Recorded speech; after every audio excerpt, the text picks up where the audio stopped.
Au commencement était la parole, et la parole était Touru.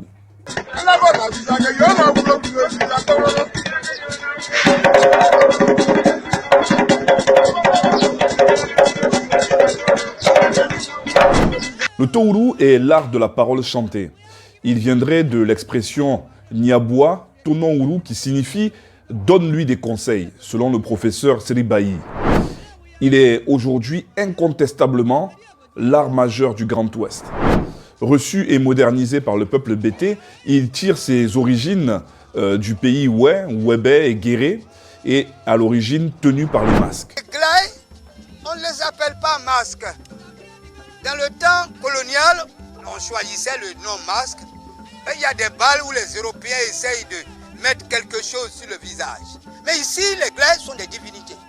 Ils sont nés en même temps que le peuple Oué. Même ils sont nés avant nous.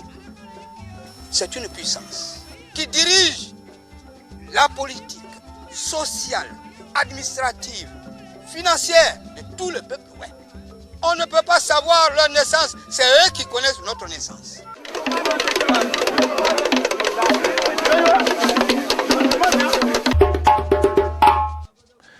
Vient enfin le masque chanteur, Begla, qui symbolise le charme et la finesse.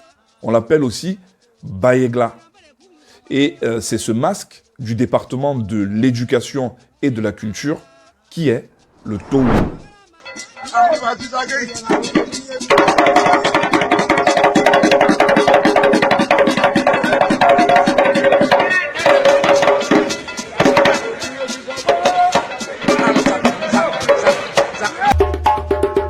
C'est à Issia que le Touru a pris son envol. Le mouvement s'est ensuite propagé à Daloa et à toute la région du Haut-Sassandra.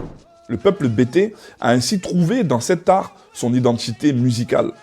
À l'époque, de grands noms devenus légendaires en pays bété étaient les fers de lance de cette musique venue des montagnes. Le plus abondamment cité, c'est cet homme, Diratete Gozi, le premier Touru bété. C'est lui qui fait découvrir cette technique du chant basé sur des paroles philosophiques et poétiques. Cette complainte mélodieuse alliant des pas endiablés avec des messages d'éducation et un enseignement à la vie. D'autres grands noms de fondateurs et de pionniers riment avec le Touru. Sululu Gabriel, considéré comme le plus talentueux de sa génération, décédé prématurément en 1980. Kiple Balou, Baïsri, surnommé Digbebobosrega, le chanteur qui guérit les paralytiques. Noué Lago, appelé aussi Passagege, le plus puissant vengeur. Lagoliade dit l'homme à la mémoire prodigieuse, capable de raconter sa généalogie jusqu'à la 7e génération. Avant de monter sur scène, le Touru se prépare avec munitie. Ici, l'expression artistique va avec la tenue vestimentaire, celle que revêtaient les devanciers au moment où tout a commencé. Vêtu de sa jupe de raffia solidement maintenue, à la taille, le bissa, c'est-à-dire la queue de bœuf dans la main. Le Touru interagit avec son public, son auditoire auquel il parle. Pendant son tour de chant, le Touru commande à ses musiciens. Il leur commande le tempo, la cadence à suivre justement, ainsi que les tambours et les grelots qui se mettent au goût de son inspiration, et le chanteur peut à tout moment improviser. Le Touru constitue l'âme, sinon le fond musical et rythmique du patrimoine culturel du peuple bété, reconnu pour ses qualités artistiques indéniables. Bien que venu de l'ouest montagneux, le peuple bété a su l'adapter à ses valeurs.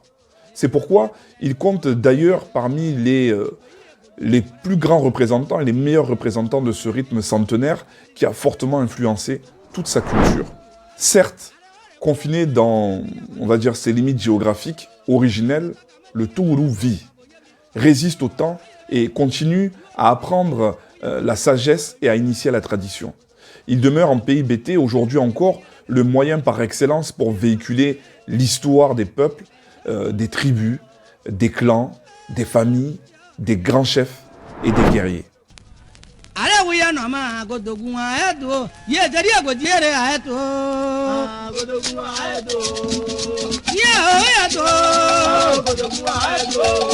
Yeah,